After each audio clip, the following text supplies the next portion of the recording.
Good evening. It is 6 o'clock.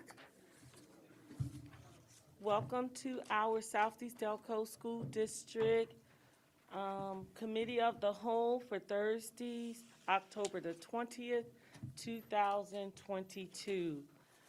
We are going to begin with our committee reports. First up, we have education.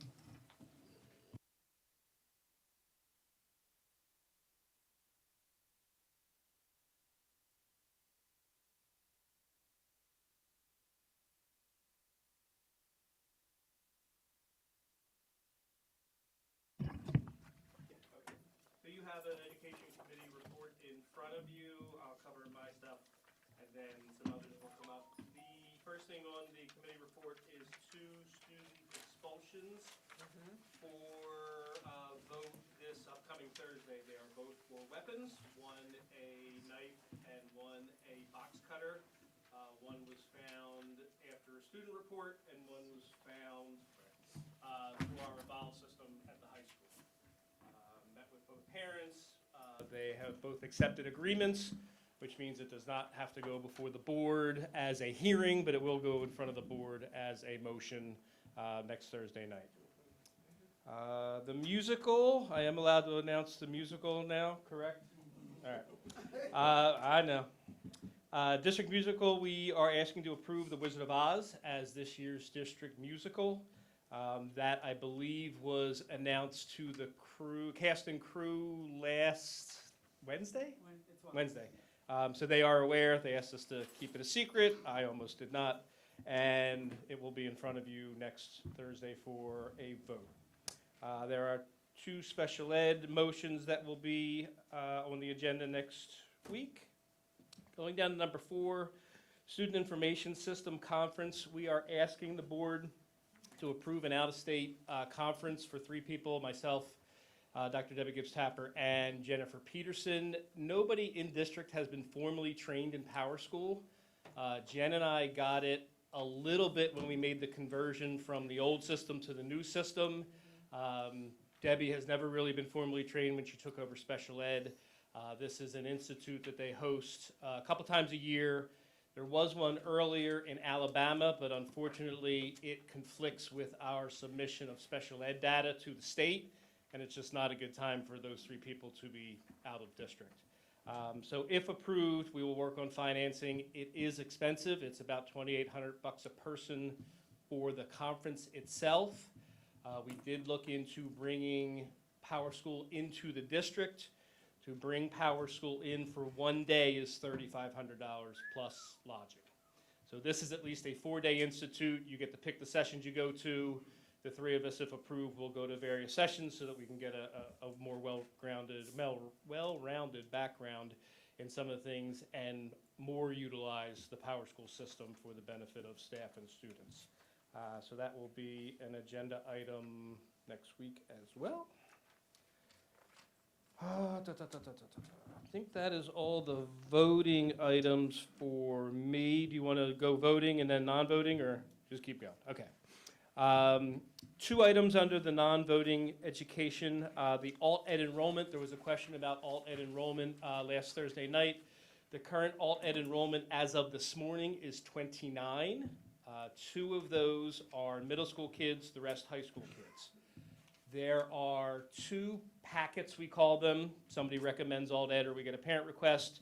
High school administration fills it out, comes to me, I approve it, goes over to Mr. Silva, and he sets up an intake meeting. 2 packets right now are in that process and on the way to Mr. Silva. That will increase the total to 31, obviously, and then I am in the midst of addressing, I was going to say cleaning up, but addressing some of the more recent behavioral issues, and some of them may or will turn out to be an alt-ed or a cyber enrollment. But right now, the question of enrollment, there are 29 kids with 2 more on the way. And then the last thing, just for knowledge, no pun intended, is the Knowledge Points contract. If you remember, the board members, 3 years ago, there was a vote to switch from the then current provider to the new provider of Knowledge Points.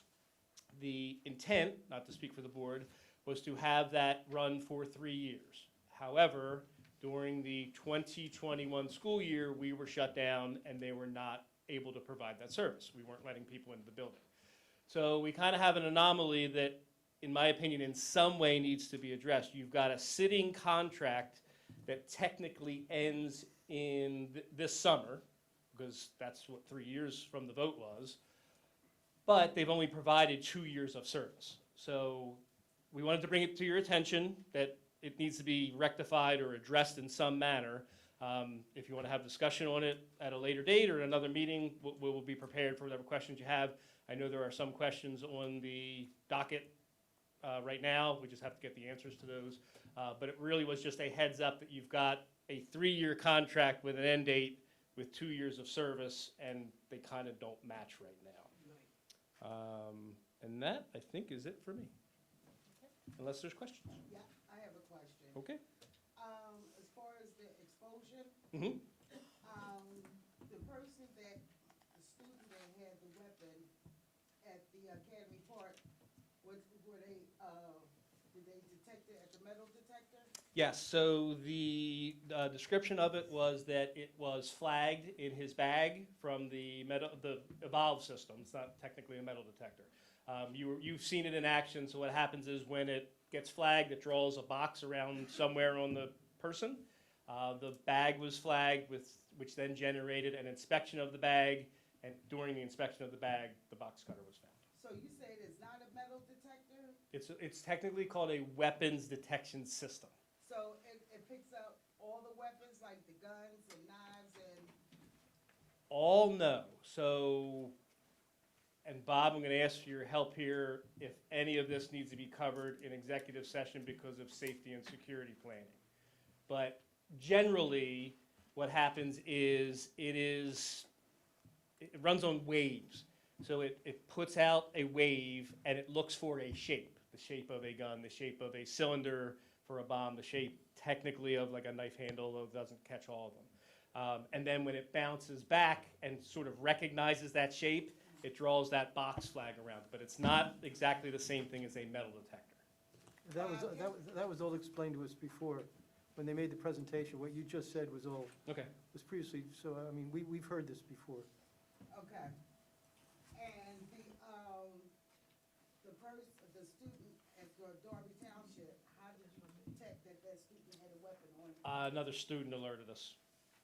Okay, Usually with the younger kids, they tend to show it to somebody and then they tell an adult, and that's typically how we find elementary issues. I have a question about the alternative school. Okay.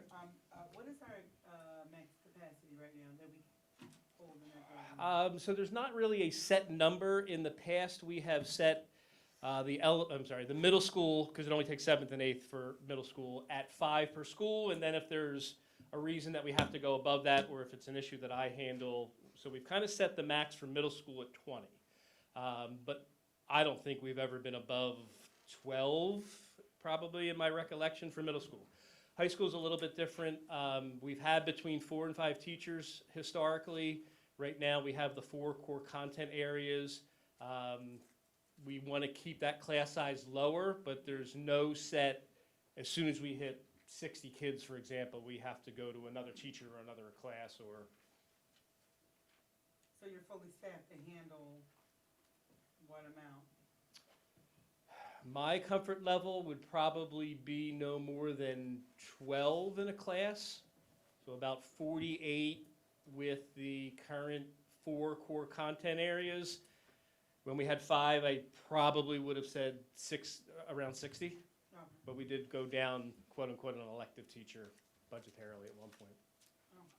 I have one more question. So, at Academy Park, it can be a possibility that a student can go past the detector if they have a weapon on them, if it's, wrapped up or hidden in their bag?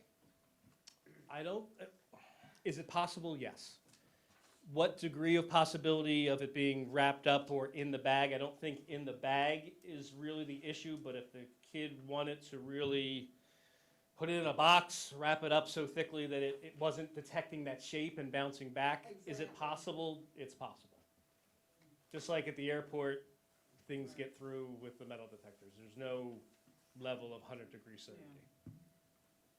Wow, that's dangerous. Okay. Okay, thank you.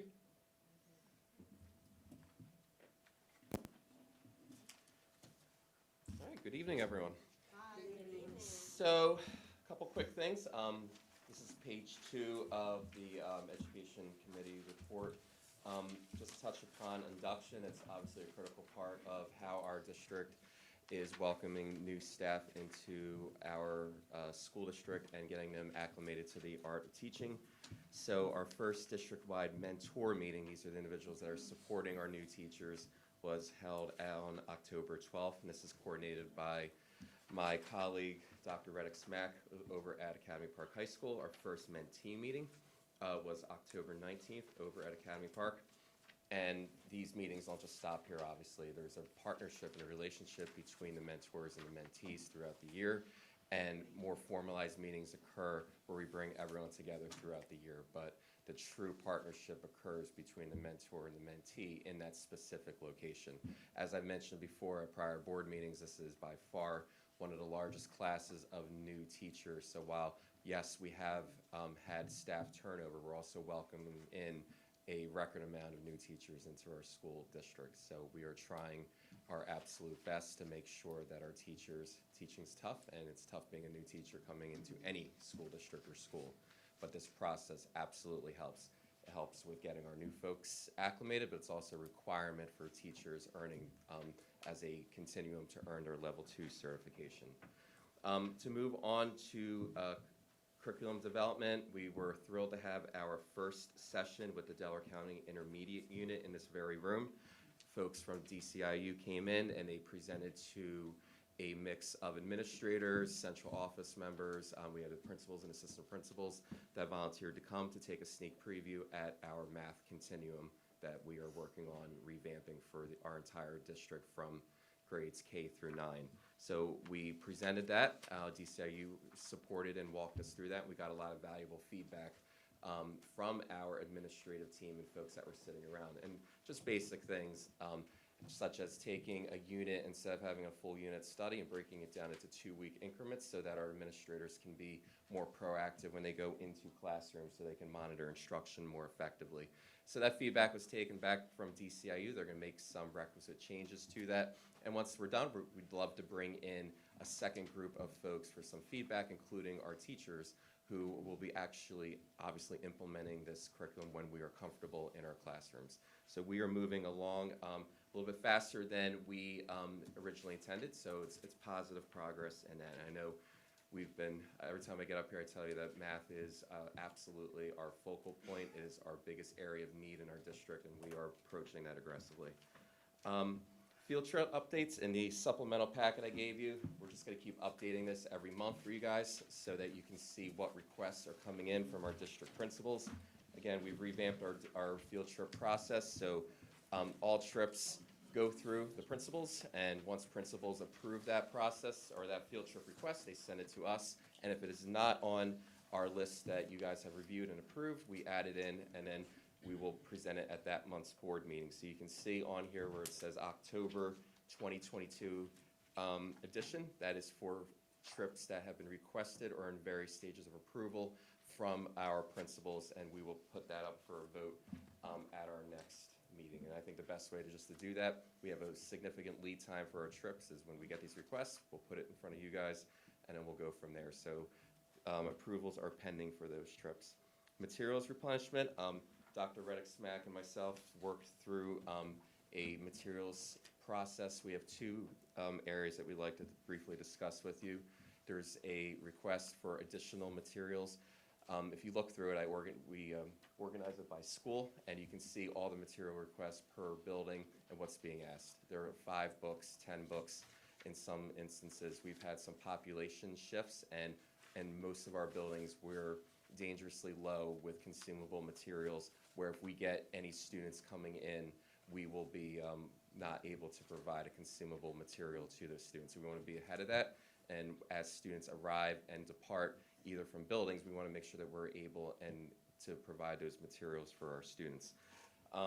We want to keep these numbers relatively low, especially in socializing science, because both of those series have been sunsetted, so they are currently being utilized in our district, but they are no longer replicable and published. So we have mentioned that as a need for in the future, that we have to look at our socializing science curriculums, especially in our 1 to 8 buildings, for a revamp. So we're trying to keep those numbers relatively low so we don't have excess and we're not wasting funds or anything like that. Second purchase that we'd like to discuss is supplemental instructional resources for our kindergarten center. We have 12 classrooms at our kindergarten building. Requests came in from our principal and the teachers that they would benefit from tangible handheld readers in those 12 classrooms that are level to the Rigby assessment that our teachers are using to gauge effectiveness and where our kids are in terms of reading level. So there's a quote in there for that. That'll provide 1 leveled library per classroom for 12 classrooms at our kindergarten center.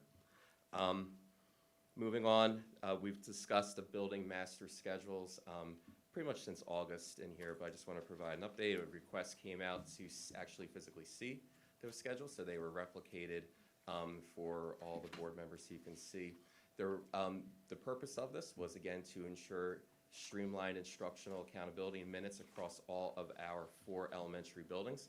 So while the teaching teams might be slightly different, there might be 4 in some buildings, 3 in some others, the minutes are aligned across the district. And the request came that we take a look at 3rd grade lunch and recess, so several options were sent to principals as to how we can just differentiate that a little bit, move that recess block a little bit so that we can have a gap. So principals are given that opportunity and option and elected to move that block there. Lastly, professional development. We had a productive session on October 10th, district-wide, under Dr. Ryan's umbrella for the responsive and restorative classroom that was done in all of our buildings on the 10th. Delaware County Intermediate Unit will be hosting a calculator professional development over at Darby Township School for our 6th, 7th, and 8th grade teachers. You remember back a couple months ago in the spring, we put a proposal up for purchase of TI-84 calculators for our middle school. Now we're going to sit down and learn how to physically use them and make sure that we're taking advantage of the technology. So that's going to be done at DCIU. Our professional development coming up next week on our half day. While we're going to have middle school teachers at Darby Township for math, the rest of the district is going to be focused on creating their student performance measure, SPM goals. That's going to be co-facilitated from our district admin and principals and assistant principals in the building. Lastly, but certainly not least, we have a voting item to approve an in-state conference for 3 of our members, Dr. Reddick Smack, Dr. Gibbs Tapper, and Ms. Hudson, to attend the Positive Behavior Support Seminar in Pennsylvania. This is something that Southeast Delco has participated numerous times and has been recognized in prior years. We have not attended this in several years, but now I think it's time that we go back, and there's a last 2 pages is a breakdown of that in your packets. Any questions for you guys? Yeah, I do have a question. Sure. It was the email, because I had forgot all about it. It Sure. was the email for the kindergarten to go on a trip. Yes. Did it get passed? I emailed you guys just to say this request would not happen in time, so I emailed the board just to let you know that we didn't want to miss that opportunity. It came as a principal request, and we as administration thought it was a good opportunity for the kindergarten students to go. So it's retroactively on the board agenda for the Collingdale Firehouse to be approved, but the students did go, and they, from all intent and Right, purpose, but they went already. they did. So, and then there's going to be agenda for it to be approved? That's correct. When? It's on the agenda for voting for the session next time, Thursday. Bob, can we do that? Yeah.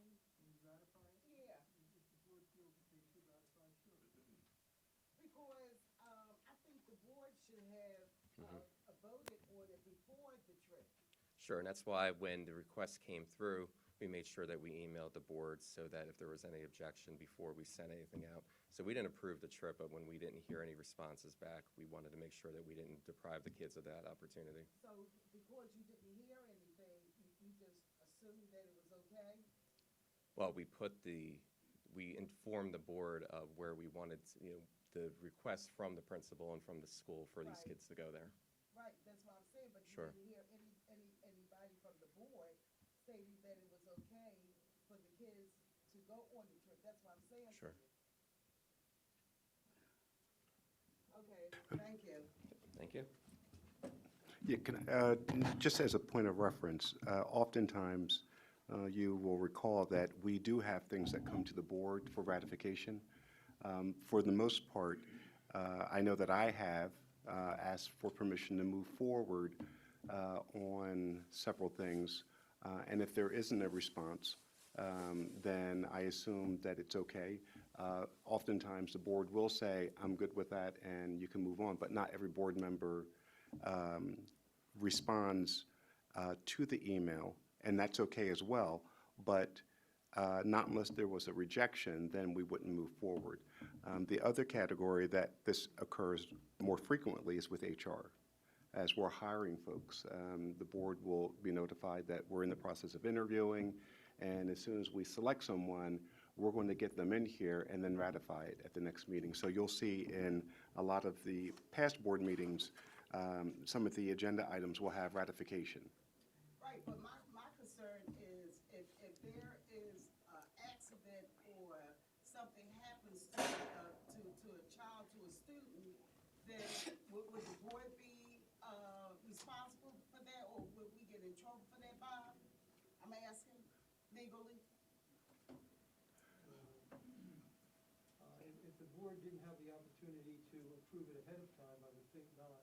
I mean, who knows what somebody would, I mean, the board, there's always a possibility that the board can be liable. There's a certain amount of immunity, however, it's called qualified immunity when you sit as a member of the, as a public official, you have qualified immunity. So the risk is minimal, but is it possible? Yeah, anything's possible, but I think the risk would be minimal. And as Craig just said, not just with this board, but with municipal boards and other school districts, especially with HR, sometimes they need somebody in that position, and they can't wait until 3 or 4 weeks when the board meets. So they hire them, assuming that it's something that the board would ordinarily approve. It certainly is a risk for the administration to do that, because the board may not approve. Right. But it's, like Craig said, I see it more frequently in HR than anything else. Mm.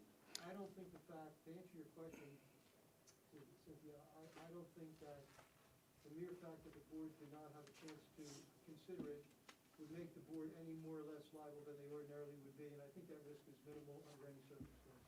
Okay, all right, thank you. I just want But- to make sure. But if there's going to be, so that administration is clear, if there's going to be an issue about ratification of motions, it doesn't, it really, I'll just speak from board secretary, if we say there are not going to be any more ratifications, that's fine, but it will slow down some of the processes. No, that's But, fine. but, I just was certain questions I wanted to clarify, so I'm with it. okay. Yes.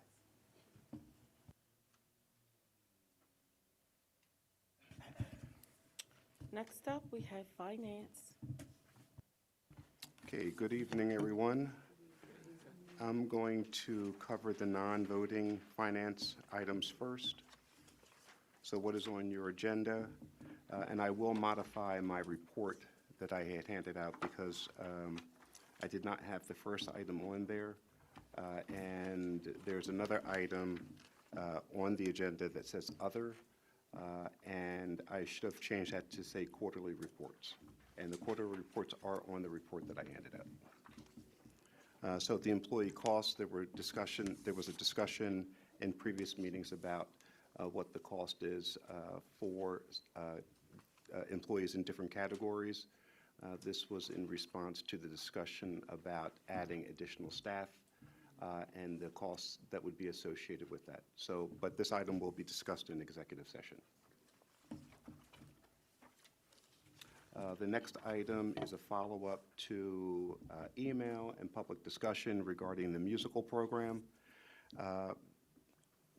What I'm going to suggest is that, hold on a second, I had it.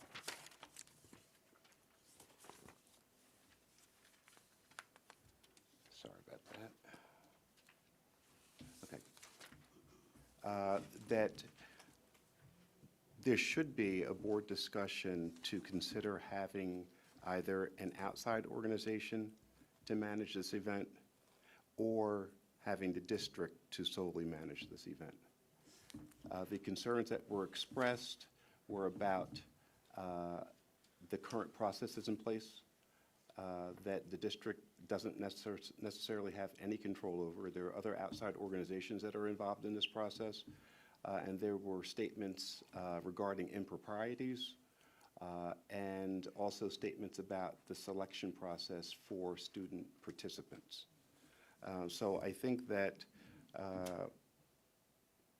well, let me back up. We can't, as a district, we can't make changes to an outside organization that are not managed by the district. So that's where I see the difficulty lying. If there are improprieties, financial improprieties going on, we can't say that we want a forensic audit. We can't make that happen. If we're managing it, then it would become part of our normal financial audit process. But that's it's a different type of undertaking. I'm not the expert, so Dr. Ryan will assist me in that effort as well. But there needs to be a different conversation concerning the musical program and how that works.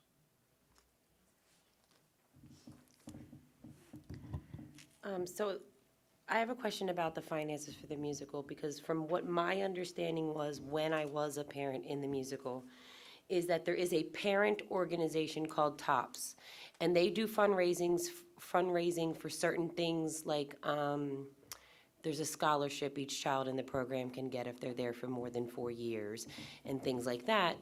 But there's a separate fundraising that's done that is called production. So my question is, production, is it a school district account? Is it school district funds? Because I thought the producer, the director, the choreographer, the vocal director, and the stage crew manager were like supplemental employees of the That is district. So correct. it's not really being managed by an outside organization, right? Well, the transactions that are recorded, I went back to 2018, are simply paying for the supplemental payments, and there are deposits from ticket sales. I can also tell you that over those years, and probably dating back before that, that account, it's a student activity account, has maintained a negative fund balance. I want to say it's somewhere a little over $20,000 of negative that's been going on for years. So it's I don't want to say it's an issue of where the ticket sales, how's the income sent over to the finance department, but it's a situation that needs to be discussed further. But just so everyone knows, this is not a new subject. It's new. This is just my opinion because there have been some changes with the organization. Parents have changed.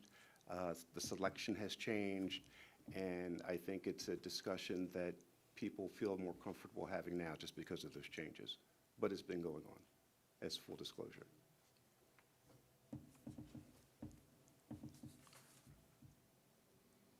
Next item is the financial audit. Just a quick update, we're in the process of doing the financial audit. It's an expansive and very intense process of folks coming in to look at how we're managing public funds. We're looking at the federal expenditures, regular general operating expenditures. So a lot of stuff, a lot of documents get pulled and submitted to the auditors. We have our own private consultant who comes in and does the initial audit as an additional layer. And then that information is collected and it is given to Barbara Kane Thornton, who completes their level of auditing. Not every school district does it that way, but we do it that way.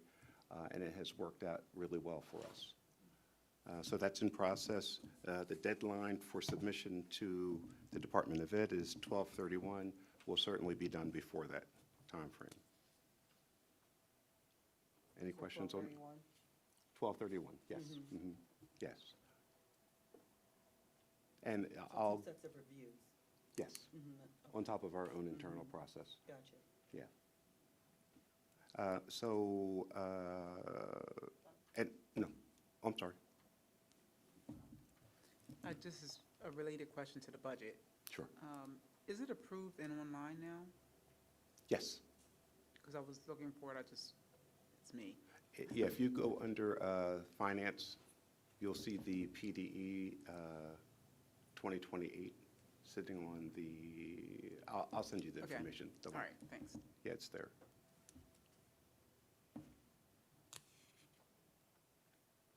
And that's the 20, well, it goes back, I think, like 4 years maybe. But the 22, 23, the year we're in, is on there as well. Right, so there's some place on the website where all of the iterations of the budget is listed, and I was just looking for the final to be there too. because Yeah, the previous- final's there. But the Okay. presentations, there was a the presentation back in presentation. March. There was one in I just April. didn't see a final sign copy, Yeah. yeah, that's all. I'll send Okay. you the link. Okay. The next item are quarterly reports. Mrs. Peter Coe had talked about this with the board and brought this up as a topic months ago, and we said that we would start this year. In my report, I have that the first quarterly report will be a 4-month period, so it'll be July, August, September, and October. The reason why I picked October is because I want to include enrollment data in there as it relates to charter schools, and September would not have given me an accurate number to report. So when we do charter school payments, even though schools for 10 months, we do charter school payments over a 12-month period. So July and August is based on the previous year data, enrollment data. And then September, and when the enrollment data changes, and then we have October, then we have better numbers at that point in time. So that's why, again, why I'm doing it in July through October 31st.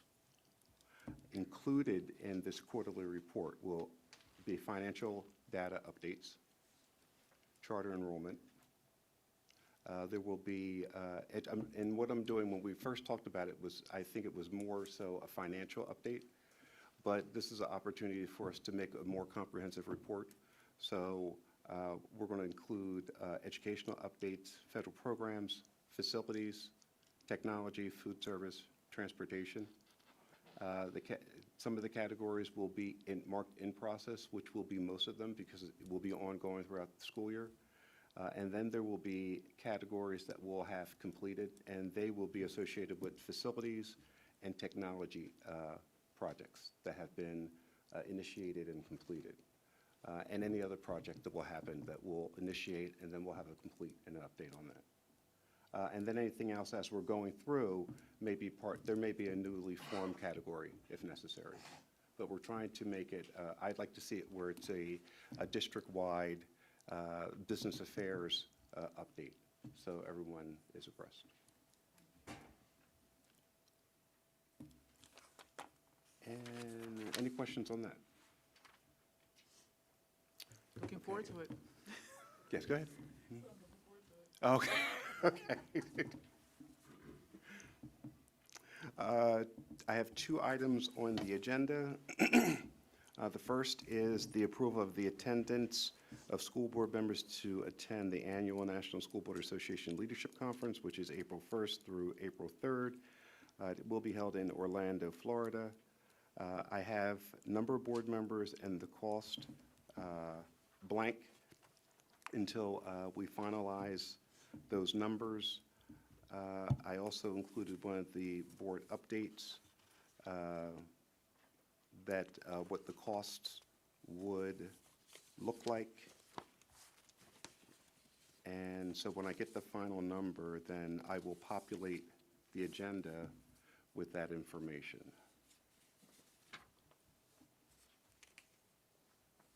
Any questions?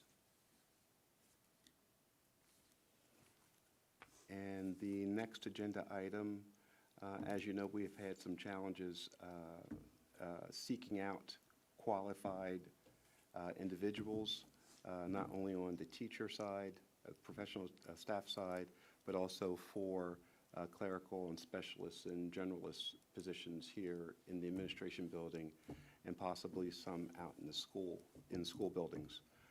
So I would like to ask for approval to engage Monarch Staffing to provide us with substitute services with the potential to hire these individuals. So we did select, in the HR department, we had 2 individuals that we liked.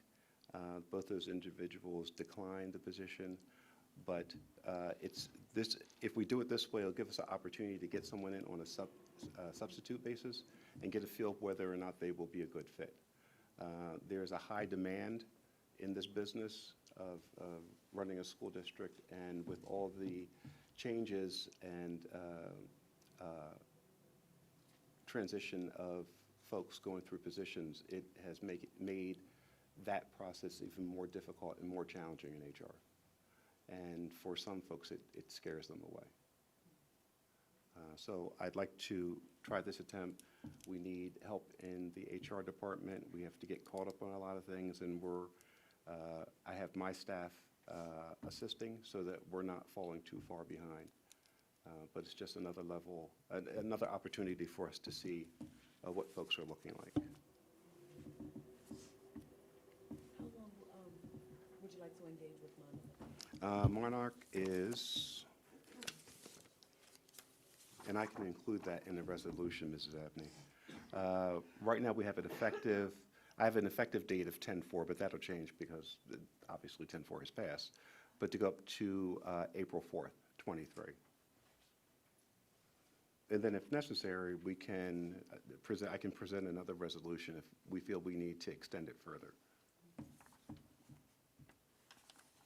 As far as, and I'll include this in the resolution as well, well, this will be an attachment to the board agenda. So for a benefit specialist and an HR generalist, the billable rates can range from $48.16 an hour to $51.60, and an HR generalist could be $53.32 to $56.76. And they're both hourly They would rates. support Mr. Baxter? Yes. Yes. I would like to get, just so that we're catching up, to get 2 folks. That's why I asked for a generalist, and for the benefits position is what is open. But there is an enormous amount of work that has to get completed. And so I wanted to get a rate on the HR generalist as well, to cover a broader area instead of just benefits. In the proposal from them, is there a certain number of hours they must work before we can buy them out? Or does it make cause for a higher buyout fee to, because I know at my employer, when we buy out a substitute, if it's before the contracted hours, we do have to pay a large sum. Yeah, right. So, yes, so if it's the situation where as a temporary person to hire, prior to 320 hours, there would be an additional fee of 20%. 321 hours to 519 hours, it would be 15%. If we have the individual for more than, for 520 or more, there's no fee.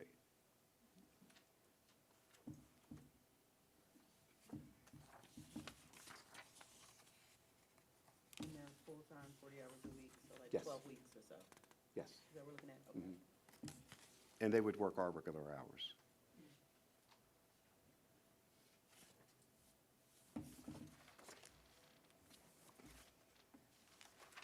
Any questions? All right, thank you. Next up, HR.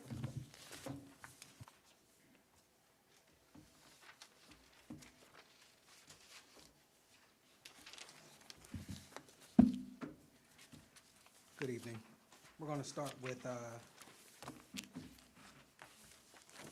page 2, under Human Resources. So we're at the bottom of the page. We have 2 individuals that we are amending for resignations. They did secure employment in another district. We did have individuals hired to fill those vacancies, so we did allow them to leave Southeast Delco a little earlier than we initially had on the board report previously. On page 3, at the top, we are ratifying 3 resignations because the date is before the next board meeting. Under number 3, we are approving 4 additional resignations for professional employees. And at the bottom, we have 5 class confidential employees that are resigning from Southeast Delco.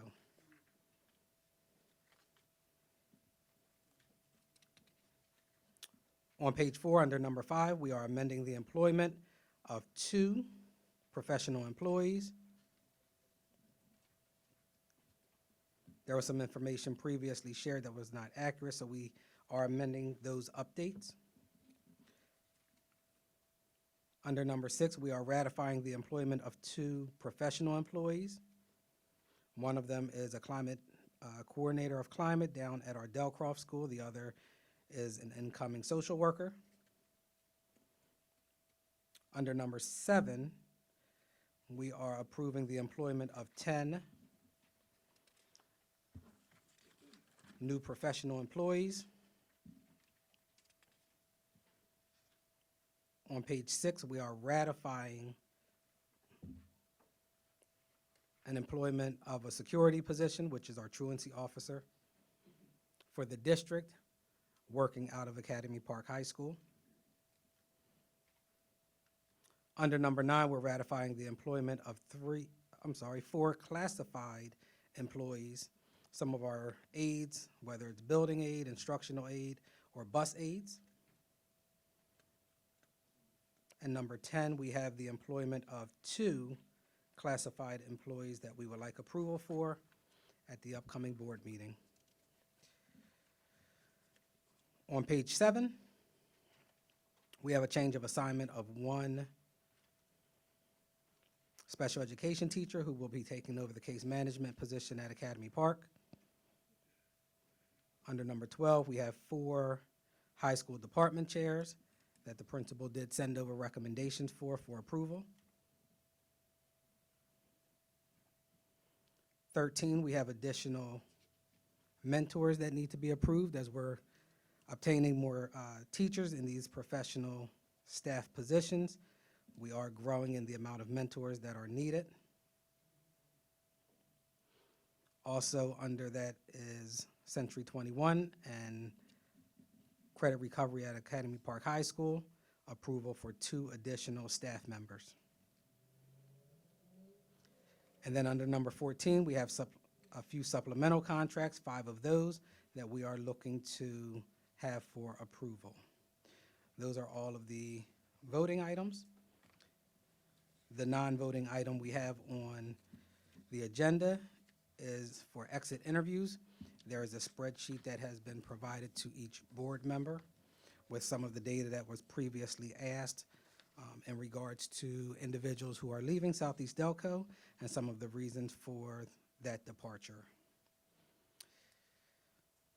There's also a single sheet that you have in front of you with a committee update from the Human Resource Office. So we have those 39 new positions that we've been talking about. All of our social work positions have been, at this point, filled. We are looking for 5 additional math interventionists across our buildings. 14 of our 23 supplemental positions have been filled. All 6 of our climate coordinator positions, we have either commitments or they are currently filled. And we are still seeking, we have that full-time attendance clerk at the high school that was also added. So to date, there's about 14 of those 39 positions that are still vacant that we're looking to fill.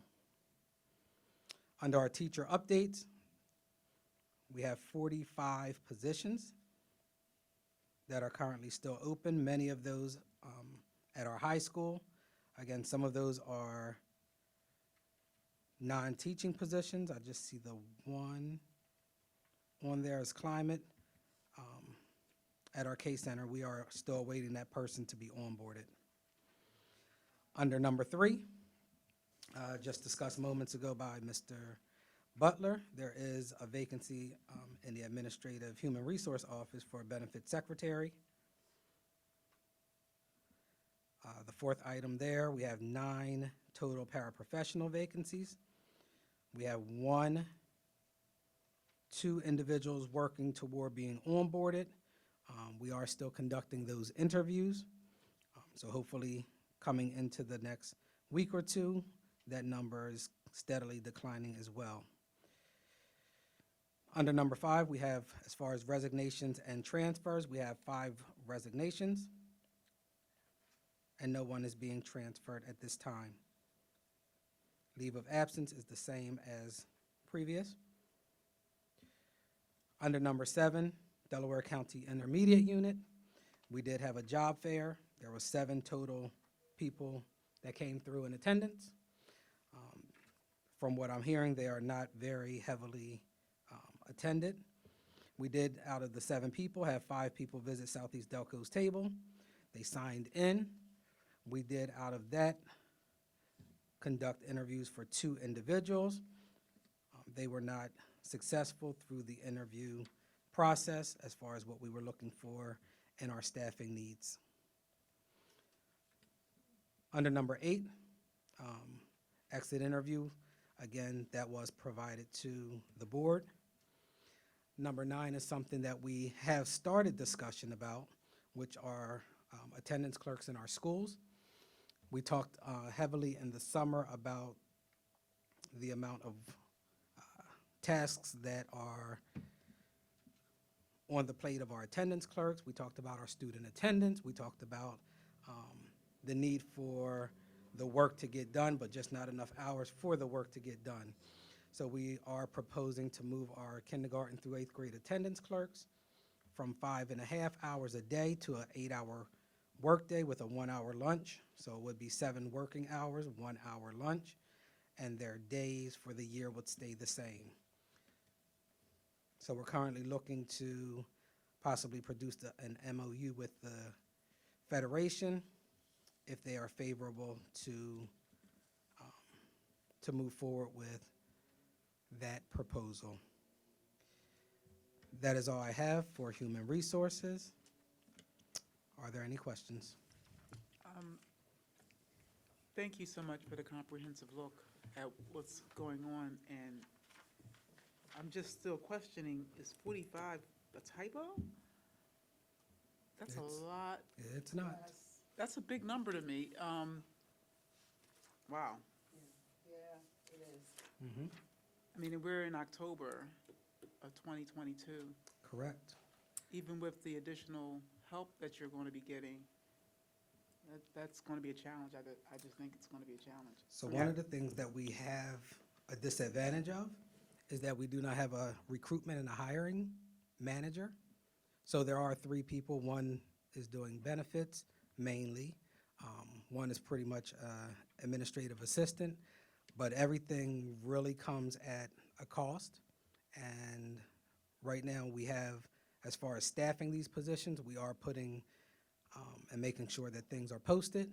We are interviewing candidates that we have, and each month it is, changing and altering one way or another, mainly decreasing. However, 45 is still a lot of vacancies.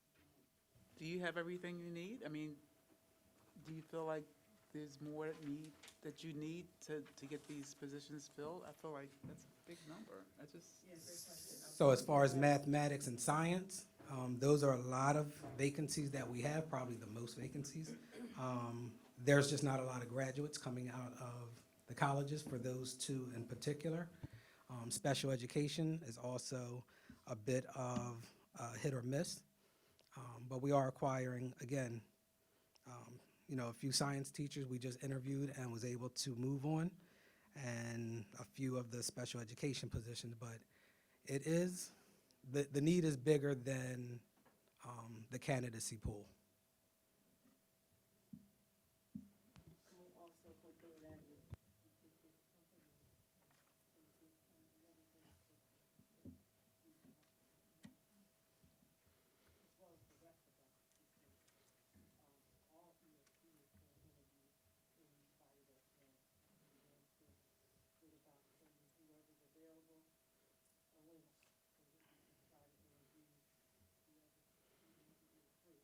Yeah, the school-based administration team, the administration building here at the ESC, it is all hands on deck. So not very many applicants are slipping through. However, there is still a criteria and an expectation we have on bringing individuals into the district.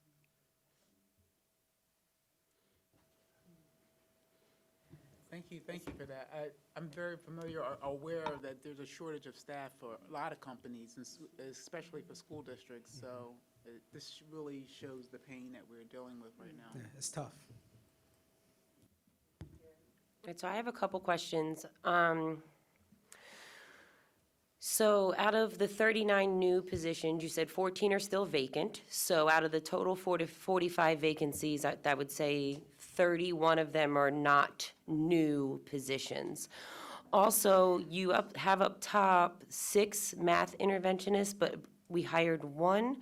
But if you count down under number 2, I count 6 math interventionists needed. So K-Center, Delcroft, Darby Township, Harris, and then 2 at Academy Park. So I don't know if that's just a typo or something we forgot to change, but then specifically about Academy Park, and also because last week when it was brought up about the need for staff and the shortage at Academy Park, because obviously there's only 4 grades at Academy Park and we're 19 staff's a lot. So out of that 19, how many of those are new positions? You mean since I came on in July? No. Out of those 39 new positions that were created by grant funds, how many of those 14 vacant new positions fall under that Academy Park 19? Coordinator of climate is new. 6 supplementals is new. I mean, just on the ones that you listed, the vacancies. So you have 4 supplemental, not 6, right? Well, they currently now have 1 supplemental filled. Okay, Like I'm one just trying to person in the figure out, building. out of the 19, how many are positions for classes that we have had since last year and the year before? Like, out of those 19, how many are new positions? Supplemental is new.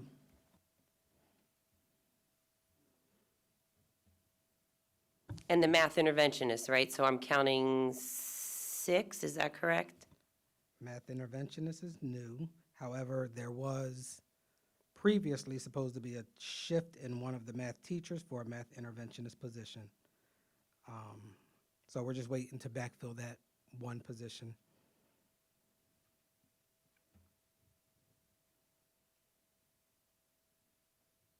So what I'm seeing is Academy Park has a much higher need for core classroom teachers than any of the other schools, right? Correct. Okay, thank.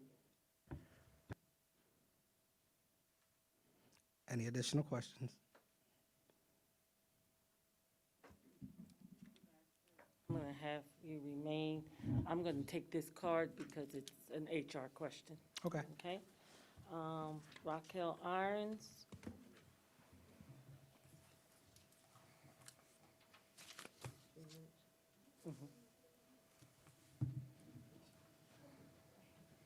Ms. Irons, state your name and address. You have 3 minutes. Raquel Irons, Burnside Avenue and Sharon Hill. I just have I was wondering if it would be possible for me to have a job description for the truancy position and the climate coordinator position. And also,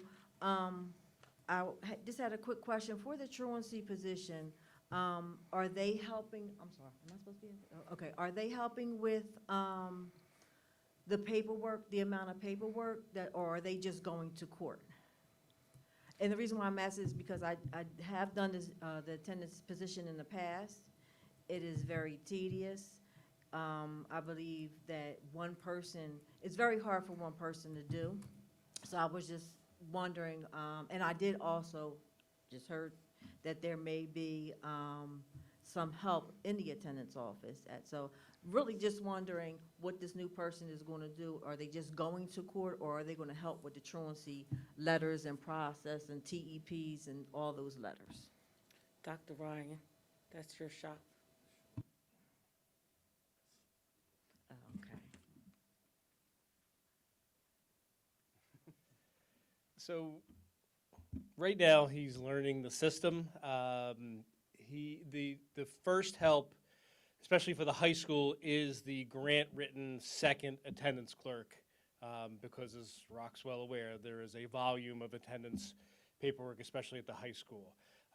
He will have to go to court. This gentleman does not have an officer's badge, so we may have to piggyback on top of either Mr. Rusnoff or Officer Sean Payne for truancy court. But right now, he's just learning the system. He has met with all the attendance clerks.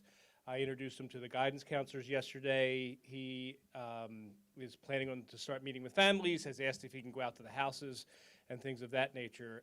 I would presume that he will help with paperwork as he gets to that point, but right now we are focused on having him learn the system so that he can operate within it. Okay. Yep.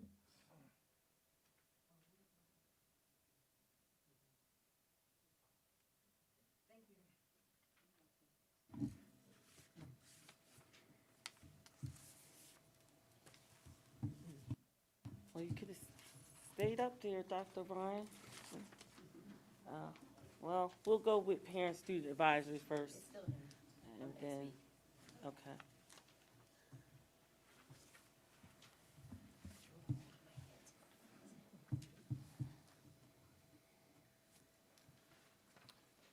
So last night, first of all, an agenda from last night's meetings come around. Last night, we held our first parent-student advisory committee meeting of the school year.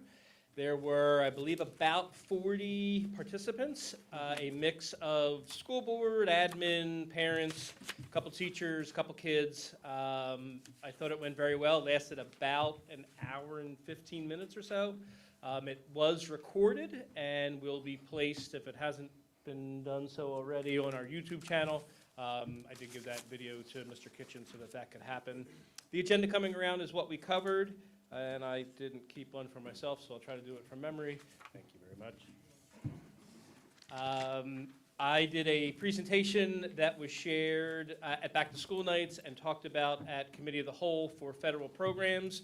It helps us satisfy a requirement for parental input. Ms. Perry did, and a student representative did a presentation on the Knights Chamber. Dr. Winder had a presentation on things that are new this school year. I had read aloud announcements from each of our 7 school programs for events or announcements that were coming up between now and the winter break. Ms. Perry did a slideshow, I guess it was, of local opportunities and events coming up between now and the winter holiday time. Gave a short plug for progress notices and report cards. I did get 3 parents email me last night, and we fixed their login credentials this morning. They were all seemingly very happy. And then hung around for other issues, which there were some questions that we tried to answer. And usually at the end, if there's anything individually that needs to be addressed, we'll hang around and try to address that individually or take contact information and call them back the next day. There weren't any of those that I was made aware of. I don't know if anybody else on the Zoom had gotten in contact, anyone had gotten in contact with them directly, but it was successful, in my opinion. We left off with the next meeting will be sometime in that late January, early February timeframe. We try to account that there's going to be a lot of parents out in schools between report card conferences and winter concerts over the next 6 weeks or so. We just have to decide on content of that meeting, which the committee will do, and then whether we want that meeting to continue on Zoom or we want to try to return to the in-person meeting or potentially a hybrid of both. Any questions? And I know most people were there. I do have a question. Okay. Ms. Ryan. Can, with all the information that, Ms. Perry, presented last night, Mhm. can it be on the, on our website? So the video of it is, or are you just talking about the slideshow or presentation itself? If you want to share it, we can make that happen, I'm sure. Okay. Yep, I'll make that note. Slideshows.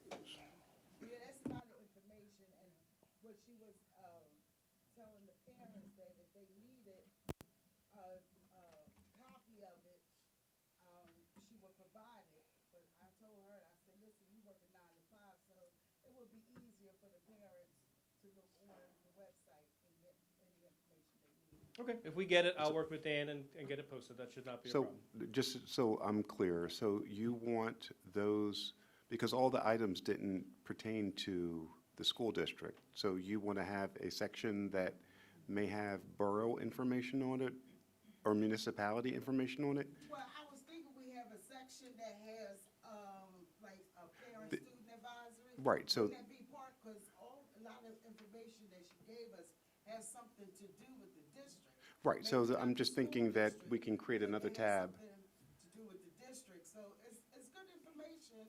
No, I understand that. I just want to make sure that it's in a different tab so that there isn't any confusion about something that's not run by the school district, that it may have a community tab on it, so that it's clearly defined. Yeah, that's good. Okay. Sure.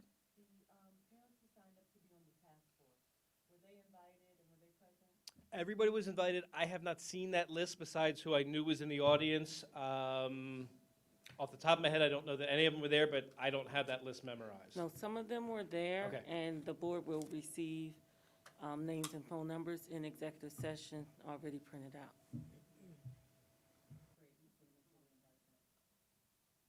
And I do want to thank both Dr. Ryan and Dr. Winder for having presentations presented. I really do want these meetings to reflect that we are just as human as our teachers and our students and our parents, and we all feel everything that everyone's feeling. So I don't want it to be an environment where people can't feel like they can share openly. I know a lot of parents didn't stay at the end to ask questions, but that's definitely encouraged. And also, I'm open to ideas and suggestions of what topics parents want to hear in those meetings. I mean, I can give you community resources all day, but I want to know what people need, so feel free to reach out to me. And I did have parents right after the meeting ask me for some of those resources, including where they can get food and other things like that. So there's a lot of needs in our district, and I just think they need to know that we know that, and we're compassionate, and we feel that, and we're here for them. And I also know, the answer at the school district is always, there's not enough money, and we know that. So I think it's really important that we start to lean more on what is available in our community. Like, the fact that Sharon Hill Library offers parent workshops, and so does the DCIU, that's information we should be getting out to families regularly, because most likely if a student is struggling, their parents are probably struggling too. So, but I really do thank everyone that came out last night. I was very pleased with how it went, and I luckily had my teenage son there to count how many times I said, So, but it did turn out really well. There was a lot of positive energy, and I really appreciate everybody taking part in it. Next. Okay. Policy? I kept one this time, yes, thank you. Policy committee agenda is coming around. Once you get it, you will see the review of the past meeting in September. There were 3 first readings that were all passed by the board at the September board meeting. They all have to do with safety and security. 2 of them are about just mandated trainings that need to happen. Mr. Rosnov is going to be in charge of that. The third policy that is on the list is about Mr. Rosnov himself. He needs to be named the Act 44 coordinator At the state level, it's just tying our name as a district to his name as the employee. Each district is mandated to provide somebody in that role. So those first readings in September will now become second readings in October. Hopefully there will be no issue. There weren't any questions about it the first time around. There are no, excuse me, first readings for October. If you remember last month, we talked about that policy news network. It comes out about 4 times a year. The next one will most likely be in about December. So there may not be first readings unless there are recommendations from the board for specific policies. The 2 items for discussion have come up in board discussions over the last couple of weeks. They are attached to the packet. The second page in what you have is the dress code. It is not policy. If you remember from last year, that policy has been retired. The uniform policy, this is more guidelines. For K-12, it was worked on by administration 2 summers ago when we were having the discussion about keeping or getting rid of the uniform policy. So that is there. And then behind that is the recently adopted cell phone policy that had its second reading last month.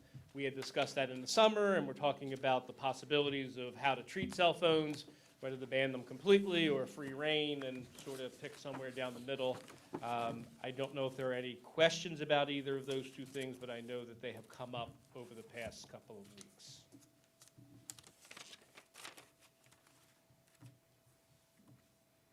Okay, thank you very much. You also have the policy for meetings on the agenda as a non-voting item. I do. Well, on the, Yeah, she requested it, so Oh. Rebecca requested it, so we added it to the agenda. And there was supposed to be a copy of the policy in your folder, so that the board can have that discussion. You were on the email that she Okay. requested, and since you didn't remember to put it on the agenda, I did. Okay. I was saving, you just, I'm not looking for trouble. no, so. so this isn't really a question for Dr. Ryan. This is just, after last week's meeting at Academy Park, I wanted to look at this policy because, one, we do post it on the district website. We always have since I've been on the board and before I was on the board, but it's not written in the policy that we do that, so I think it's important that we include it. But also, there were several requests from members of the public last week that we start sending out robocalls. And I think it is important to increase communication, and I do know some people may feel bogged down by it. I am not one of those people. I'd rather have more communication than not enough. So at this time, I would like the board to consider amending this policy to include robocalls and also posting on the district website.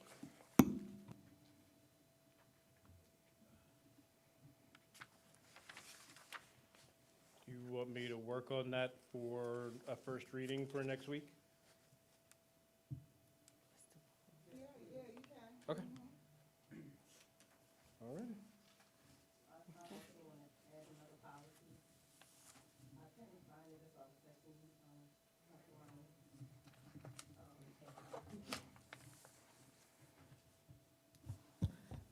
I would like to add another policy on there.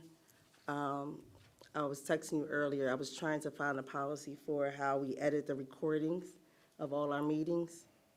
I couldn't remember which policy it was. So there's a policy about recording the meetings, and I know that because I got it wrong when the news guy showed up last week. I want to say it's either 906 or 907, but, so you want me to provide that? Yes. And then somebody will send back edits? Yes, I would Okay. like that policy to be amended as It's in the, well. I know it's in the 900s, because I Right. had to look it up last week. So I know that one part of the policy says that if the recording is edited by the president and the superintendent. I just want to make a suggestion to the board members for language purposes. If a recording is going to be edited, I think the whole board should be aware of it, so that we know and so that we don't get phone calls and emails. So just to About- be, oh, sorry, again. I know that we edit it if someone says somebody's name, if a child's name is being. Excuse me, I've never edited any of that policy at all. So if there's any, I know that it has been done Like the under, video. under, what's his name? Butts? Stephen Butts, but I've never Right. edited any of it. So I would just like to just add that language to that policy. So just to be clear, I am getting that policy, sending it to the board, and you are sending back suggested language for me to incorporate for next week. Yes. Okay. And that was just my suggestion to the board. All right. I have a question, going back to the meeting policy, can we include, along with the robocalls, such as district page, can we include the Facebook page also in that? Is that we don't have a Facebook page? Yeah, I don't, Well, the schools, so the different schools, like, every school has Harris, Darby Township, is there any way we could do that? is it possible? Sure. I don't have a Facebook account, so that's going to require some other people, but Each school usually posts their own. Create a link to the school's Yeah, Facebook. something- Right, so that whatever gets shared on the district, like they share on each school, Harris, Delcoff, and so forth, we can incorporate Yeah, the meetings on that. That's fine. have what you put on Right. on the website, But on social media, like the, yeah, the social media pages for the individual buildings, is there any way we can do that? I'm wondering if we put the link, So- the school's Facebook link on our, So, on our Ms. website. Washington, that's a great idea. I know I've asked in the past that the district get a social media page so that all the schools' pages fall out of that main page. So another suggestion for the board to consider is, once again, getting a social media page for the whole district so that each school falls out of the district's social media page.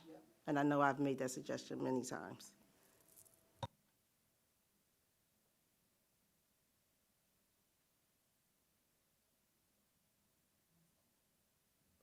I have zero idea how Facebook works, but we'll figure it out. I don't know how to get it, 'cause what I noticed personally is I had to like each individual school to see the different things, you know what I'm saying? The different events. They do like, Academy Park, Academy Park only has a parent page run by a parent. right, so, Athletics page. right. So- Academy Park page. so these social media, and Bob, you'll help me out with this one, the social media pages would have to be school-controlled, not parent-controlled. Right. The Academy Park parents page is the only one I know that's parent controlled. But we don't want that listed under the district's. No, no, no, no. Because then you're responsible for everything. Correct. Right. Right, okay. I just wanted to make, just, Right. because when we're talking about the editing, in my mind, it's usually editing out things that would be in executive session, or if someone comes to the microphone and uses profanity, that we would just bleep that out. That's the only thing I can imagine would be edited out of these meetings. So, Oh, and the mention of Wizard of Oz.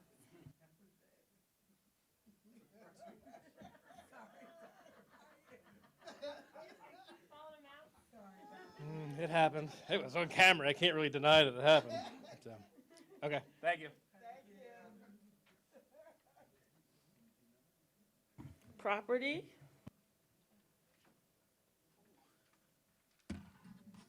Good evening, everyone. Property has several items that are all non-voting.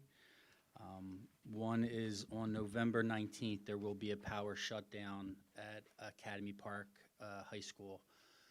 Our power coming into the building has a pole that PECO needs to replace.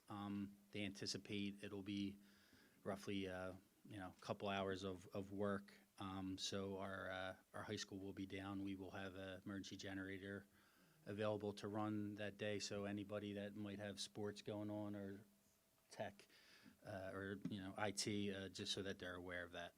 We actually had our generator service company on site throughout the district today, going through some of our generators at the buildings just to make sure they're all up and running, which nothing was reported that there was an issue there. I have a question for that one. So you said it's going to be a power shutdown. How is that going to affect the scholarship and all those other? Is our generator big enough to support those external resources that we use on a daily basis?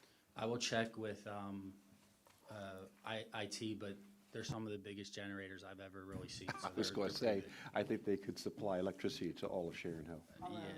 Yeah. So, but like I said, we had the company out just to make sure we were already scheduled for repair or inspection and, upkeep on that. So everything went well with that. And just letting everyone here know that that'll be upcoming. Back in, I believe it was January or February, the board approved vehicle purchases and replacement for some of the vehicles outside in our fleet that no longer run or beyond their life service. So I got an update from the dealership that those vehicles will be coming in the near future. I went out to, well, hopefully by the end of next month, I went out to visit the dealership just to look at some other safety upgrades that might be needed as far as shelving and stuff to protect the drivers in case stuff moves around in the vehicles. So that's a big plus to the district. Next week, we will have a landscaper on site to do work at the Sharon Hill entrance, the front sign at Academy Park, and the front of Darby Township, just to do some general landscaping upgrades, general plants and, stuff around the signs and things like that. Nothing really major, but we also included Delcroft Playground. There's an area of that collects water, so that's also going to be added before the fall's ended to kind of regrade that area to get the water draining where it needs to go. And we have some area next to the K Center that will also be included to plant grass and get that ready for spring. About 2 weeks ago, we installed some speed humps. Myself with security and stuff we discussed last year as well with some of the vehicles, especially at dismissal around Academy Park, were whipping around a corner and it was going to be a definite issue at some point in time. So we had our vendor come out and we installed 3 speed humps outside of Academy Park and 1 next to Sharon Hill. Low profile, hopefully, people, they're marked and shouldn't be an issue for cars, but just something that's there that should deter some cars from, increasing the speed and injuring staff or student. One other item as well is our facility assessment update. I will be having an updated meeting with the business office and superintendent. Some of the items for the needs of the district other than our HVAC, categorizing some of the other needs, putting cost to what's needed as well. And, looking forward to continuing to come up with a plan for the district in the future for capital needs and repairs to the district. One of the things that came up with that is like some of the repairs needed at our track and some other stuff. And I believe that looking into grant opportunities, speaking with Ms. Hudson, that, I'm not sure if the board is a 501c3 organization. We might have status, but I don't know if we qualify as an organization.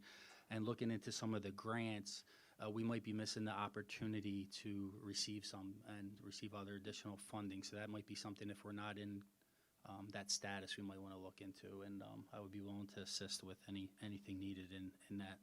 And one final thing, I spoke to Principal McDougall at Delcroft. Next week we have some heating pumps that need to be installed. So we're going to make arrangements over the weekend to check the temperatures to increase the building, heating system to make sure it runs a little longer.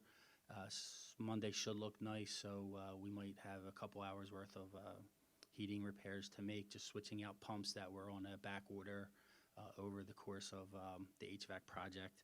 Since it's relatively mild out, shouldn't be an issue and should be completed within the day. That is all I have for property, and if there's any questions. Yes, I saw rather this morning on, I think, CBS, about the school buses that were up in their area, I think it was up in Allentown or something like that. They had so many of the drivers in the community who were passing the buses, even though they had the stop signs on and the signals and everything in place, and they were using them. Drivers were not paying any attention to them, and they were just going by the buses, and they were either letting students off or they were getting on. And there was one child that was almost hit if the mother hadn't grabbed her as they were crossing the street. And what they did, they said they were free, I don't know where they got them from, but they were able to get cameras, and they put them on the bus. So as these drivers, I wanted to call them another name, these drivers were passing, they would pick up their license, and they would be fined, I think they said like $300. Yes. You do have the ones So with some- cameras? So several months ago, the board did approve a resolution that we put on the agenda. It's called Bus Patrol. And our areas, our dangerous areas, area is Chester Pike, where folks will just fly past a bus. So the units that are being put on the bus video record the license plate, and it gets transmitted to the state police as a citation that's issued. And it is a little in excess of $300. And it's to no cost to the district, because the way they calculate it, based on the traffic patterns, it will pay for itself. So there is no cost, but it will help us cut down. Another area is also on Sharon Avenue, where folks will go, and I come down Sharon Avenue coming to the office, where cars will go right past a bus. So, yeah, it's already in process. In fact, I think the installation is to take place in the next couple weeks. Thank you. I have one more question, I'm sorry. The field, some of the County Park players were complaining to me about the field, because I'm the parent that thinks I'm a coach. And they said there's a lot of holes and bumps in the field, so is there any way we can get it level, or is there a grant out there for turf or whatever? So the one grant I was referencing does give money to exterior, areas, playgrounds, fields, stuff like that. Last year, we did install some turf patches. Maybe they were 10 feet by, probably bigger, maybe 15 by 20 feet in areas that needed it. We will have the field aerated. I did have a company come out that, what's that? They put like 1 million holes in the ground to fertilize it, seed it, gets air, in the turf, and then over time it kind of like resettles, so it like helps nutrient. We have a company that comes in that does all the type of work, but I believe we had a company come out just to give us initial pricing, because I thought the same thing. We have a lot of different seed in there, and they mentioned that price was close to $300,000-$400,000, because they were, they said, hey, you're just rip it all out and put new stuff to regrade it and stuff like that. So we're kind of in that dilemma where, a lot of synthetic turf, fields are very popular, and that's something maybe in the near future with our facility assessment that recommendation might come out, or if it benefits the district, or maybe some part of our fields or that. So that's stuff that we're kind of starting the process now to plan out. Excuse me, on that same question, how often does the field have to be aerated? Oh, aerated. I'm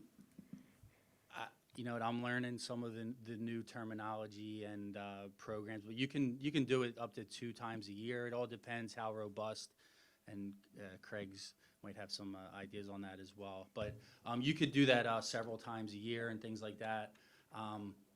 Once or twice a year, I believe. But I'm working with a new vendor this year that has a really good track record into this, and this is their first couple months into what we have. So they're making recommendations as we go, but whatever we need really at the field, and if it gets to the point that we need several $100,000 of recommendations and things like that, then we'll have to kind of address that. But our grounds guys are on the field every day. We have made several repairs to sinkholes and things around the drains and things like that. So that's definitely stuff that we take a look at. So If I could just add on to that. So during the pandemic, there was a moratorium on the use of the field. Some of you may remember that we shut the field down because we leveled it out, did some planting of grass seeds. Part of the issue of that work that got compromised is that there is an enormous amount of use from folks that do not live in this community and that do not have permits to be on that field.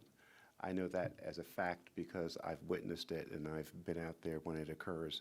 If you go out there on the weekend, or Friday night, the field is being used, it's loaded with teams practicing football, running track that do not have permits. So Kevin and I have talked about it, even when Scott was here, about doing the gates, shutting the gates. The gates they cut through the gates, cut through the locks, and they come in anyway. So that's part of the other challenge. They're not our teams destroying the fields. It is the use from outside folks that should not be on the field. So, but Mr. there But, was- I have a question. Sure. So is that considered trespassing? Yes, And can they be fined? sure. We typically just go over and, you know, it's Get kind a of. courtesy? it's- Yeah, and just say, hey, you're not supposed to be on the field, you have to leave. But some folks will say, I've talked to some of them, they will say that, oh, my kid lives here. And I That's ask the great. next question, do you live here? Well, you know, someone else lives here. I used to, you shouldn't be on the field. You tell them that, they come back the next time and they act like the conversation. So it's a bigger issue that we'll have to have a conversation and get a commitment from everyone that this is the way we're going to handle it.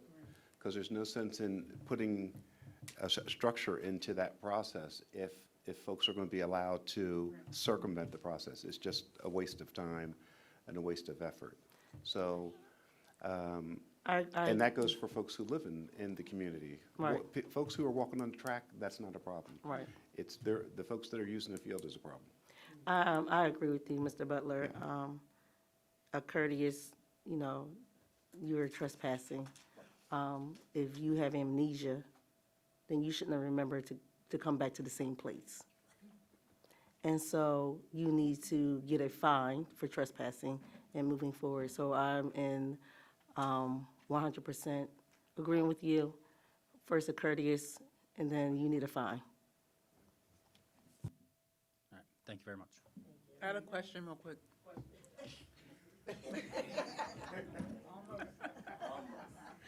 Related to speed bumps.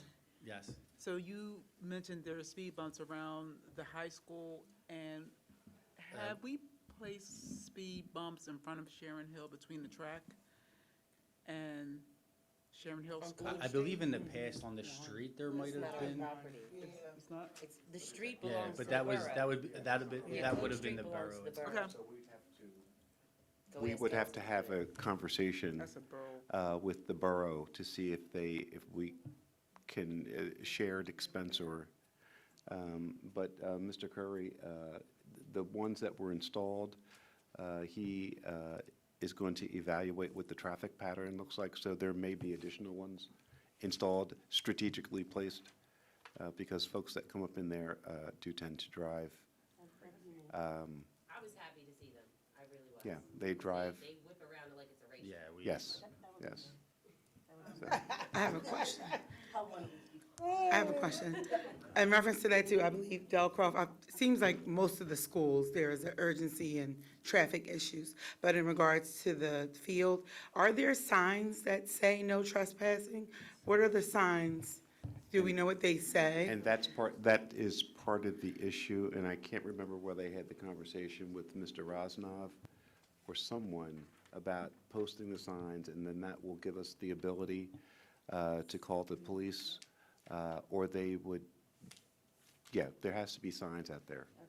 And there were signs, but they were removed, so. The track is open, there's only signs that say it's closed from dusk till dawning. It did say from dusk to No. dawn, and then it said no trespassing, and it also gave you the rules of what you can and cannot do on the track. And it's still up there? No, it wasn't. They were removed. So no signs say. There I might believe be there's one or two There are one or signs that two have some hanging time. around somewhere. But I believe maybe Jeremiah can give an update on the cameras, I believe, that are coming to the field, so that would probably be helpful. And we're also looking into other options that we could do for the turnstile, because we have the ability just to use the turnstile. We have the ability to lock the turnstile, but it's tough because you'd be locking people on. But we're looking, I've also looked into having vendors fabricate something that maybe after a certain time, that would only go one way out instead of back in and things like that. So we're looking into that as well, so. All right, thanks. I'm sorry.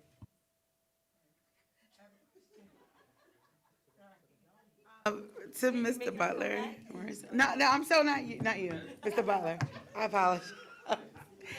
Mr. Butler, we were, just on the topic of, money and, in regards to the field. Is there, a AP alumni group that could help with fundraising with the field or something like that? Does that exist, or? Dr. Ryan, there are alumni groups, aren't there, or? Yeah, some of them were on the tennis courts Saturday, but whether they do fundraising or not, I don't know. So we don't receive any fundraising funds to help with anything in our district from alumni? So And- I know some of those, so I'll ask them. Okay, okay. And Mr. Curry had mentioned earlier about a 501c3. I believe that the district several years ago started the process to create, let's say, a Southeast Delco Education Foundation. I don't know why Yeah, we. Okay, 'cause I saw some paperwork in my office. It was many, many years ago. Okay. We started, and I think it was developed, and then the board decided not to pursue that. I forget what stage we were in. I don't believe, I could be wrong about this. The foundation may have been filed in Harrisburg as far as a nonprofit corporation, but I don't believe we got 501c3 or C4 approval from IRS. So we can look into that and see what stage we're in, but that was many years ago. Madam President just said when I was younger, yeah, I was much younger too. My hair was a little different color also, and I had more of it. Okay. Safety.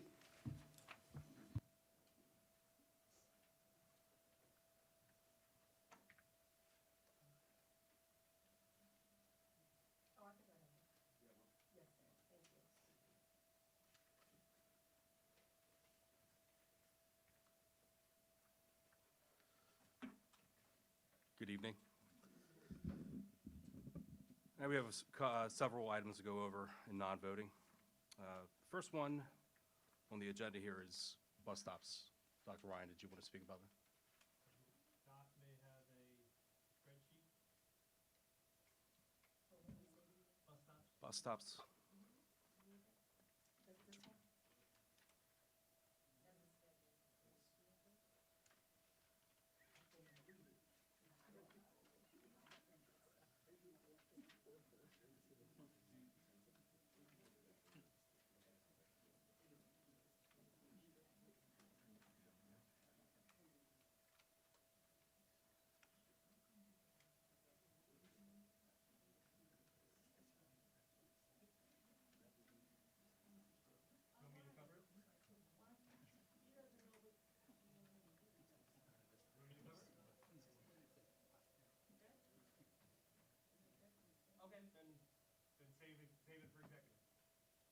Okay, we'll save it for executive? Okay.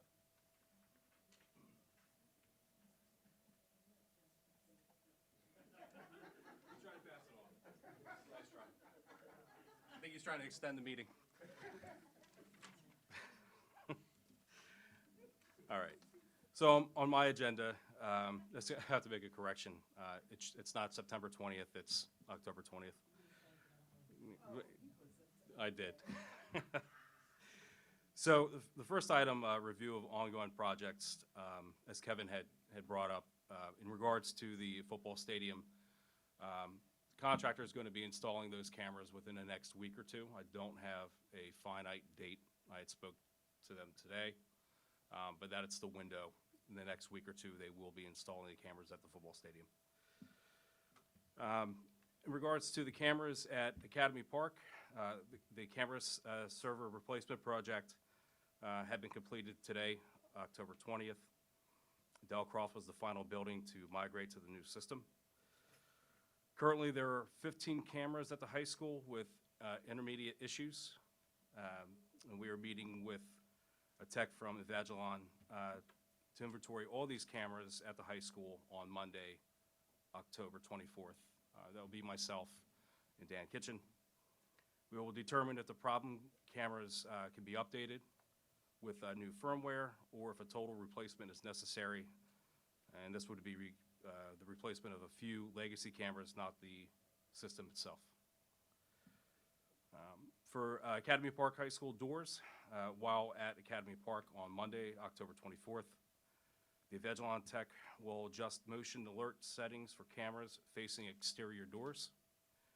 A check of all exterior doors will be conducted on the same day to determine if additional camera coverage is needed at these locations. And Telecom will provide additional user licenses to allow security personnel to view open door alerts in the premises system. That date has not been set. At Harris and the Case Center, we're in the process of obtaining additional licenses for more camera coverage at those locations. So a quote had been received and submitted as a PO for that number of licenses. In regards to window armor, at Knight Academy, I had received a quote from the contractor for that as well.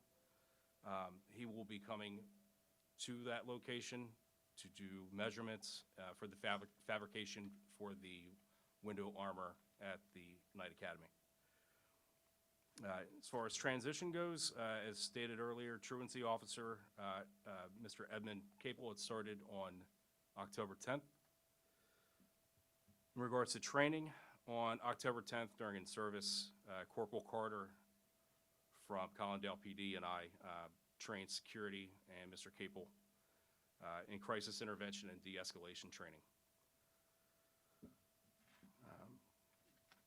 And as far as other topics, I just wanted to make you aware that at Sharon Hill School, there have been reported incidents of individuals using Orbeez guns. Orbeez guns are a toy gun that can fire either gel or water tablets, pellets.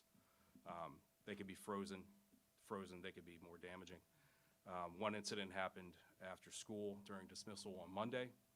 A parent had been observed carrying one of these guns and refills for the toy.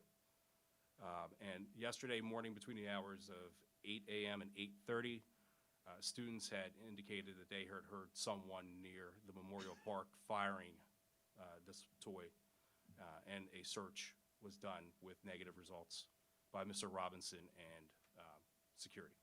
So I just wanted to bring it to your attention that these toys are being used not indiscriminately. We don't know who's using them as of yesterday. Just the one occurrence on Monday that a parent was carrying one and used one on her own children and had fired it at a couple students at dismissal. So we are reviewing that. That is under investigation. The cameras are being reviewed, so we can put it all together. Yes. I have a question. I don't know if you would know this, but are we in need of some type of security for Knights Academy? Is there a security situation in place, a person's or a protocol in place for Knights Academy? Well, right now, there's not a security guard at Knight Academy. I make my rounds and go there and visit to see, and check in with Steve if there's any incidents. And then obviously, down the road, SRO would be there, Okay. between there and Harris.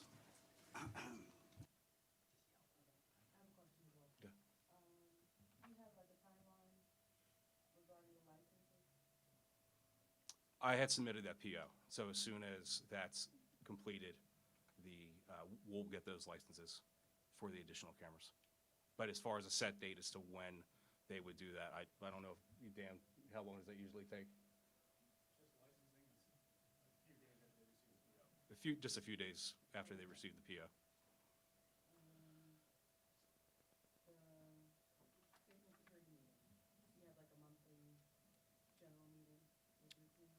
I am going to be doing that, yeah. Sure, right. We'll be meeting, and we'll also, I'm gonna do my best to have, training at least once a month to build them up. I will. Also, the new officer, as he had a training, once with him, will there be additional training? With Mr. Capel? Right. Whatever needs to be done in regards to, I'm learning the position with truancy also, so I'll be working with him. Yes, I do have a question.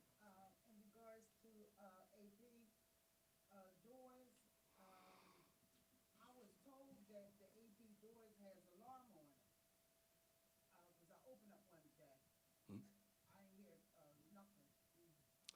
Well, the alarm would be triggered in the security booth, and also that's in reference, I had made mention to the doors, that the tech is going to be looking at that and making sure that that issue is addressed. So it's part of the server, so it's just a programming that has to be done to make sure that it's working in conjunction with the security system. So you say it's in the process of being worked on? My understanding that it was originally supposed to be done, and I don't know where that had fell through the cracks, but we are working to have it addressed. Yeah, because, I mean, you guys don't even have enough security to help with the students in school. So if this is a dangerous situation, because you can have anybody that can, somebody could come into the building without anyone knowing. So licenses, if you can correct me if I'm wrong, Dan, the licenses have to be obtained for that as well, to use the alarm system on the doors with the premises system, correct? Correct. And the project just completed today at Hillcroft, so Right. installing all the servers for all schools is still in progress. I'm sorry, what did he say? You said the server system, the upgrade, had just been completed today. Delcroft was the last school, so that transition to the Evangeline system is still in progress. And the doors at Academy Park are part of that process, which is what we will be taking a look at on Monday to make sure that it's addressed properly. But there will have to be licenses via intercom in order to use that functionality with the security system. I have a question. Mr. Rob, I'm sorry. no, go ahead. No, go ahead. No, I just wanted, so Ms. Woodfolk had said she opened a door and didn't hear anything. Is that the way the system is supposed to work, or is it supposed to alert the booth?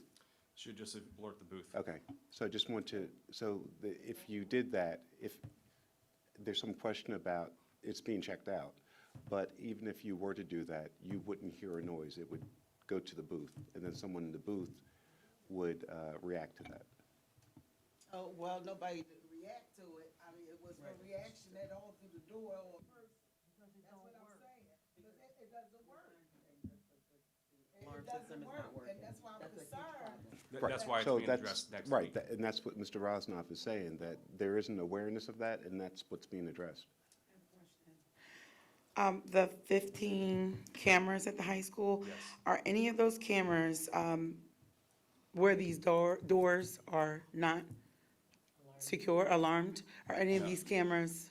Not to my knowledge, no. So And I've the- reviewed the cameras. These are just cameras that are not compatible with the new system, with the new server. They're just older cameras, but reviewing the cameras, it's not any by the door.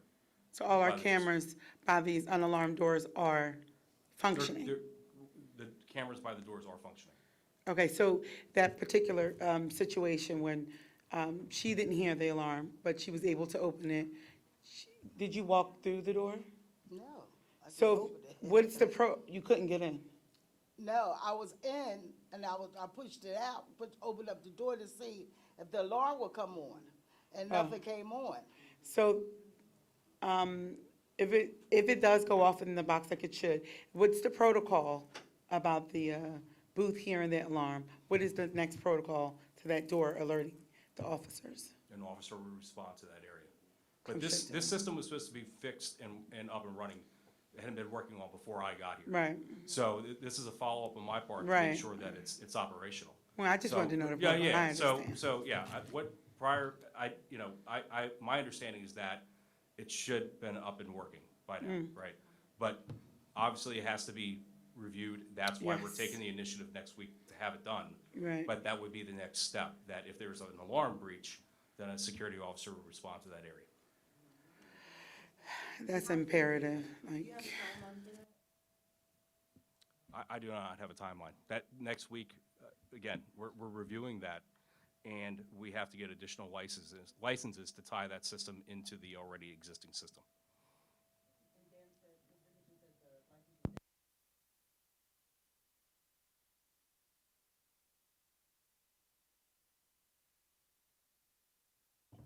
And then in reference to any cameras that are not working properly, please assume that we're replacing them.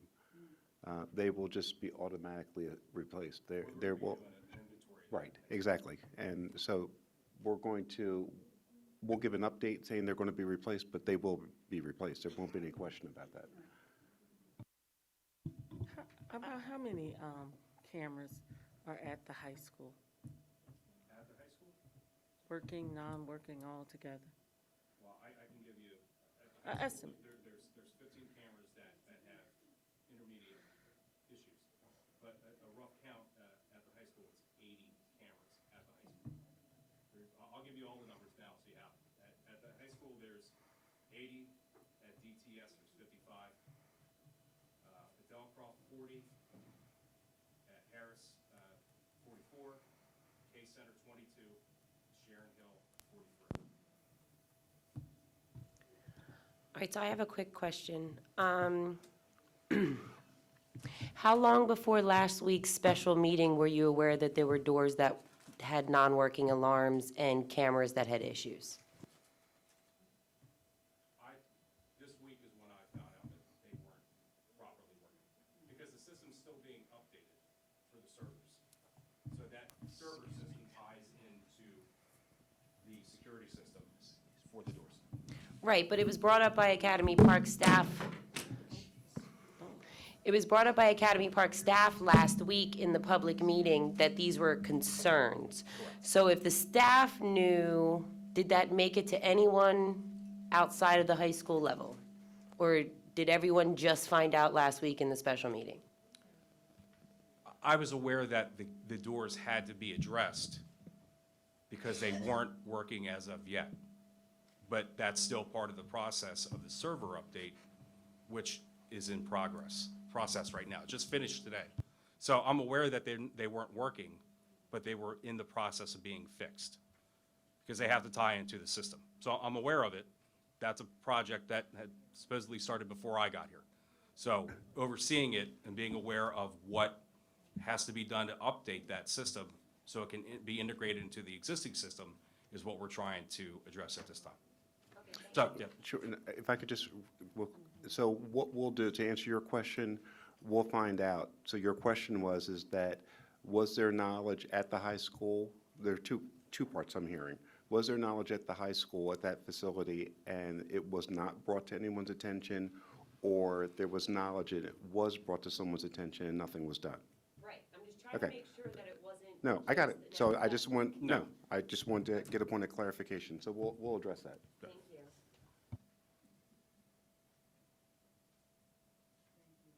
Thank you. Thank you. Thank you.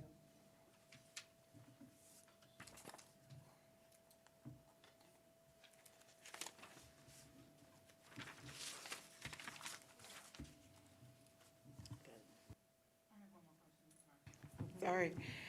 It was a couple months ago, Mr. Hoover and I had a conversation about the surveys regarding the ALICE training. We have yet to hear any other surveys. I just wanted to get a gist of how the teachers felt about that training. All right, thank you.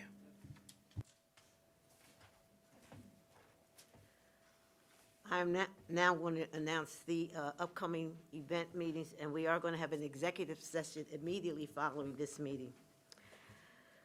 School Board Business Meeting is scheduled for Thursday, October the 27th at 7 p.m.